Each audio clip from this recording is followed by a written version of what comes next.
उत्तर प्रदेश के प्रयागराज में 13 जनवरी से महाकुंभ मेला लगने जा रहा है, जो कि 26 फरवरी 2025 तक चलेगा। इस मेले में आने वाले श्रद्धालुओं को कोई दिक्कत न हो, इसके लिए भारतीय रेलवे ने खास तैयारी की है। महाकुंभ के लिए रेलवे ने 13,000 से ज्यादा रेलगाड़ियों को चलाने की व्यवस्था की है। प्रयागराज के रेलवे स्टेशन पर एंट्री एग्जिट में भी बदलाव किया गया है। अब हर जगह से यात्री स्टेशनों पर प्रवेश और बाहर नहीं निकल सकते हैं। इस दौरान 45 करोड़ श्रद्धालुओं के आने की संभावना है। रेलवे का मानना है कि इसमें से लगभग 10 करोड़ श्रद्धालु ट्रेन से प्रयागराज आएंगे। श्रद्धालुओं को प्रयागराज आने में किसी तरह की परेशानी ना हो, इसलिए रेलवे अतिरिक्त ट्रेनों को चलाने का फैसला कर रहा है। रेलवे ने 13,000 से ज्यादा रेलगाड़ियों को चलाने की व्यवस्था की है। इनमें 10,000 ट्रेन रेगुलर होंगी, जबकि 3,000 से ज्यादा रेलगाड़ियां स्पेशल कैटेगरी में होंगी। स्टेशन परिसर में श्रद्धालुओं को किसी तरह की अफरा तफरी और समस्याओं से बचाने के लिए खास व्यवस्था की गई है। प्रयागराज के रेलवे स्टेशनों पर हर जगह एंट्री एग्जिट नहीं होगी। यदि एक तरफ से यात्री प्लेटफॉर्म से बाहर निकलेंगे तो दूसरे रास्ते से प्लेटफॉर्म पर एंट्री होगी। प्रयागराज जंक्शन में एंट्री यानी प्रवेश सिर्फ सिटी साइड यानी कि प्लेटफॉर्म नंबर 1 की तरफ से रहेगा और बाहर निकलने यानी एग्जिट सिविल लाइन साइड की ओर से ही होगा। अनारक्षित यात्रियों को दिशावार उनके गंतव्य स्टेशन के हिसाब से यात्री आश्रय स्थलों के माध्यम से सही ट्रेन और उसके प्लेटफॉर्म की ओर ले जाया जाएगा। चिवकी स्टेशन पर एंट्री केवल प्रयागराज मिर्जापुर राजमार्ग को जोड़ने वाली COD मार्ग से, तो निकास केवल GEC नैनी रोड की ओर से कराया जाएगा। सूबेदारगंज रेलवे स्टेशन पर स्नान पर्वों के दिन प्रवेश सिर्फ झलवा कौशाम्बी रोड की ओर से और एग्जिट GT रोड की ओर होगा। प्रयाग जंक्शन में एंट्री केवल चैथम लाइन प्लेटफॉर्म नंबर 1 की ओर से, तो exit Rampriya road platform number 4 की ओर से होगा। फाफामऊ स्टेशन में प्रवेश केवल द्वितीय प्रवेश द्वार प्लेटफॉर्म नंबर 4 की ओर से और निकास फाफामऊ बाजार की ओर से होगा। रामबाग स्टेशन में यात्रियों को प्रवेश केवल हनुमान मंदिर चौराहा की ओर से मुख्य प्रवेश द्वार से दिया जाएगा और निकासी लाउदर रोड की ओर से होगी।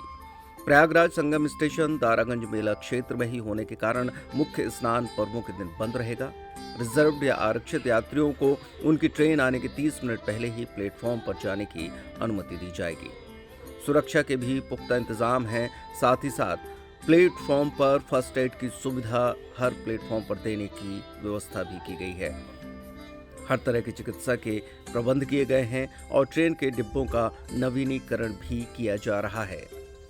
प्रयागराज के रेलवे स्टेशनों पर 24 घंटे के लिए ऑब्जर्वेशन रूम बनाए गए हैं। ये room Prayagraj junction, Subedarganj, Naini junction और प्रयागराज चिवकी स्टेशन पर संचालित होंगे। इन केंद्रों में डॉक्टर और मेडिकल स्टाफ लगातार मौजूद रहेंगे और ECG machine, defibrillator, oxygen concentrator तथा ग्लूकोमीटर जैसे अत्याधुनिक उपकरण भी उपलब्ध कराए गए हैं। ये उपकरण तीर्थयात्रियों को हृदय संबंधी समस्याओं, ऑक्सीजन की कमी और मधुमेह जैसी समस्याओं का त्वरित समाधान प्रदान करेंगे। हालांकि लोगों का आना रेलवे स्टेशन पर शुरू हो गया है, लेकिन इस दौरान लोगों की कुछ शंकाएं भी हैं। कुछ लोग ये कहते पाए गए कि उन्हें रुकने की पर्याप्त व्यवस्था की जानकारी नहीं है। आइए देखते हैं ये पूरी रिपोर्ट प्रयागराज के मुख्य रेलवे स्टेशन से। तो प्रयागराज में केवल कुंभ का महोत्सव नहीं है, बल्कि आप देख सकते हैं कि महाकुंभ रेल महोत्सव भी है। रेल महोत्सव 2025 यानी कि सिर्फ प्रशासनिक व्यवस्थाएं सीमित नहीं है, बल्कि रेल प्रशासन ने, रेल विभाग ने अपनी तरफ से एक अलग व्यवस्थाओं को अंजाम दिया है और उसी का नतीजा है कि यहाँ जो रेलवे की व्यवस्थाएं हैं वो काफ़ी बढ़ाई गई हैं, काफ़ी बेहतर व्यवस्थाएं की गई हैं। आप देख सकते हैं ये रेलवे स्टेशन पर जो प्रयागराज जंक्शन है, तिरंगा यहाँ पर लहराते हुए और एक शानदार नज़ारा, हाई मास्ट है। और ये आप देख सकते हैं ये है मेन प्रयागराज जंक्शन, यहाँ पर हम खड़े हुए हैं और ये प्रयागराज जंक्शन जो है मुख्य जंक्शन है। इसके अलावा 8 और स्टेशन हैं जहां पर यात्रियों का आवागमन रहेगा। ये आप देख सकते हैं प्रयागराज के बारे में पूरी चीज़ें डिस्प्ले की गई हैं। 600 ईसा पूर्व में एक राज्य था जिसे वर्तमान में प्रयागराज जिले के नाम से जाना जाता है। इस राज्य को वत्स के नाम से जाना जाता था और उसकी राजधानी कौशाम्बी थी, जिसके अवशेष आज भी प्रयागराज के दक्षिण पश्चिम में स्थित हैं। गौतम बुद्ध ने भी अपनी 3 यात्राओं से इस शहर को सम्मानित किया था। उसके बाद ये क्षेत्र मौर्य शासन के अधीन आ गया और कौशाम्बी को अशोक के एक प्रांत का मुख्यालय बनाया गया। और इसके बाद इलाहाबाद विश्वविद्यालय को पूरब का ऑक्सफोर्ड कहा जाता था। इस शहर ने देश को 3 प्रधानमंत्रियों सहित कई राजनीतिक हस्तियां दी हैं। ये शहर साहित्य और कला के साथ साथ भारत के स्वतंत्रता आंदोलन का भी प्रमुख केंद्र रहा है।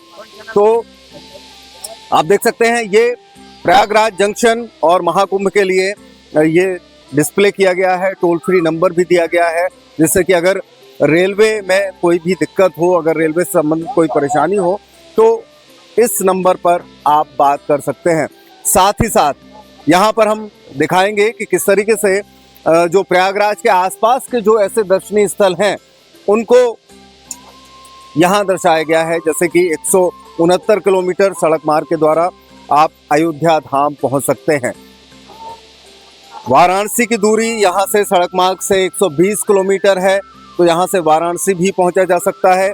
इसके अलावा 130 किलोमीटर की दूरी पर चित्रकूट है और फिर यहाँ आप देख सकते हैं विंध्याचल, जिसकी दूरी 85 किलोमीटर है, जो कि मिर्जापुर जनपद में स्थित है और देवी विंध्यवासिनी का शक्तिपीठ है। तो ये जो आसपास के ऐसे इलाके हैं, ये पुलिस व्यवस्था बराबर बनी हुई है, जिससे यात्रियों को किसी भी तरह की दिक्कत ना हो।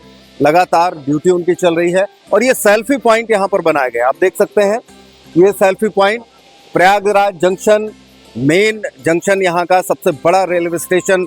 लाखों की संख्या में यात्री यहाँ पर आते हैं, विचरण करते हैं। और इसके बाद ये सेल्फी पॉइंट देख सकते हैं, एक शानदार डिस्प्ले यहाँ पर किया गया है। ये सेल्फी पॉइंट बनाया गया है और उसकी सजावट में ये तमाम पौधे लगाए गए हैं, ग्रीनरी है और लोग यहाँ पर फोटो खिंचाते हुए यहाँ यादगार तस्वीरें यहाँ पर ले रहे हैं प्रयागराज जंक्शन में।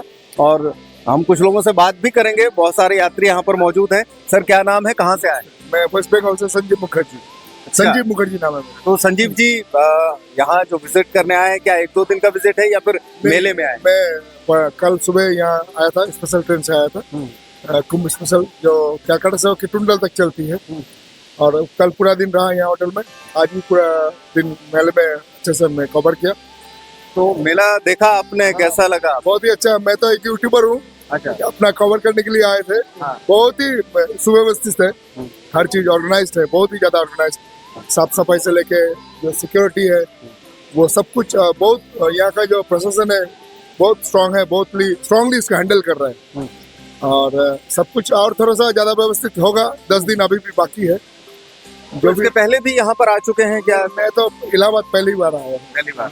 और एक्सपीरियंस बहुत अच्छा रहा, मतलब एक्सीलेंट। यहाँ का जो हमने जो भी देखा, रेलवे स्टेशन तो ये तो बिल्कुल होटल जैसा बना दिया है। वहाँ गए हैं मेला वाले क्षेत्र में, क्या खास लगा उधर पे आप? मेला में मुझे देखिए एक बात मैं कहना चाहूँगा, जो बाहर से आएंगे जो पर्यटक, उनके लिए क्या व्यवस्था है मुझे पता ही नहीं चला। एक बहुत कोशिश किया 2 दिन से पता करने के लिए।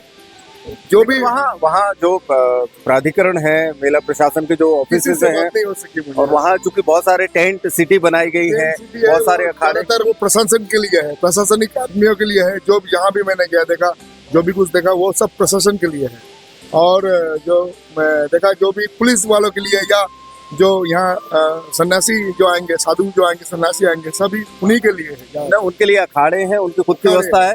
जब आप 24-25 सेक्टर में जाते हैं, वहाँ पर पर्यटकों के लिए एक्चुअली हम लोगों का जो है पाँव जवाब देगी आखिर तक। हम लोग इतना घूमे हैं पैदल जितना कोशिश किए, लेकिन जो सैलानी आएंगे यहाँ पर उनके लिए मैं कुछ खास देख नहीं सका। पता नहीं उनके लिए क्या व्यवस्था है, मुझे मालूम नहीं जा रहा। हाँ, लेकिन लैट्रिन बाथरूम का जो व्यवस्था है वो मतलब ऊंची रेंज पे की। 1.5 लाख शौचालय। 1.5 लाख है ये मुझे मालूम। मैं भी थोड़ा सा होमवर्क करके आया हूँ।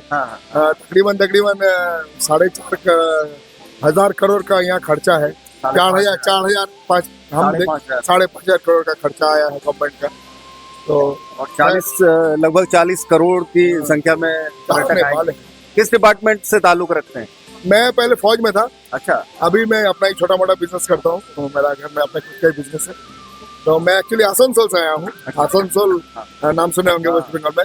जब झारखंड क्रॉस करके हम लोग, मेरा गला बैठ गया बोल के। एक्चुअली इतना वहाँ बात किए है, मेरा गला थोड़ा बैठ गया है। चलिए, तो अच्छा लग रहा है यहाँ पर आके। क्या कुंभ के दौरान जब स्नान होते हैं तब भी रुकेंगे क्या चाहेंगे? नहीं, कुंभ में हम लोग एक्चुअली 14 तारीख को हम लोग जाएंगे गंगा सागर मेला। ये कुंभ जैसा ही हम लोग को, आप जानते हैं, कुछ गंगा जी यहाँ बह के जाके सागर में मिलती है, गंगा सागर, वो बहुत बड़ा इवेंट है हम लोग को वेस्ट बंगाल का। All over India, all over world से वहाँ आदमी आते हैं, तो इस वजह से हम लोग जो है वहाँ जाएंगे। यहाँ 2 दिन कर लिए, 10 दिन पहले आए थे, यही देखने के लिए आए थे क्या तैयारी है नहीं है, और 14 तारीख को वहाँ जाएंगे। तो वेस्ट बंगाल के आसनसोल से आप आए थे और आपने बताया कि किस तरह से व्यवस्थाएं यहाँ पर हैं। पर्यटकों की व्यवस्था को लेकर जरूर थोड़ा सा सशंकित हैं कि कैसी व्यवस्थाएं होंगी, लेकिन अगर पूरा मेला क्षेत्र वो नज़र डालते, वहाँ पर घूमते, तो उनको बहुत सारी जानकारियाँ वहाँ से मिल सकती थी। तमाम टोल फ्री नंबर्स भी हैं, उन टोल फ्री नंबर के माध्यम से भी जानकारियाँ दी गई हैं। और ये देख सकते हैं आप, यहाँ पर टिकट काउंटर है, लोग अपनी बारी का इंतज़ार करते हुए, टिकट लेते हुए, आरक्षित अनारक्षित। और ये एक बोर्ड यहाँ पर, इस आधारशिला की स्थापना प्रधानमंत्री जवाहरलाल नेहरू द्वारा 22 मार्च 1955 को की गई थी। ये भारतीय रेल का ये जो पत्थर लगा हुआ है, और पहले प्रधानमंत्री जवाहरलाल नेहरू के द्वारा इसकी आधारशिला रखी गई थी। तो एक ये याद के तौर पर यहाँ पर ये शिलापट चिपकाया गया है। और एक सेल्फी पॉइंट हम आपको दिखा चुके हैं। एक शानदार यहाँ पर आप देख सकते हैं, ये रेलवे का इंजन है, ये पूरा मॉडल रखा हुआ है, सिग्नल भी लगा हुआ है बाकायदा, और ये इंजन रखा है। और इसी इंजन के बगल से नीचे से एक और बेहतरीन सेल्फी पॉइंट यहाँ पर बनाया गया है, महाकुंभ 2025 के नाम से। तो ये महाकुंभ 2025 की यादगार, और यहाँ पर लोग अपने तस्वीरें लेकर अपनी यादें तरोताज़ा कर रहे हैं, और एक सेल्फी पॉइंट पर यादगार के तौर पर अपनी तस्वीरें लेकर इस जो पूरा जो इवेंट है, जो पूरा प्रयागराज में जो महाकुंभ चल रहा है, उसको यादगार बनाने की कोशिशें की जा रही हैं। और निश्चित तौर पर यहाँ की व्यवस्थाओं को देखकर जो पर्यटक हैं उनका भी कहना है कि बहुत ही शानदार व्यवस्थाएं उनके द्वारा, प्रशासन के द्वारा की गई हैं, और निश्चित तौर पर इस बार का महाकुंभ अपने आप में बेहतर होगा।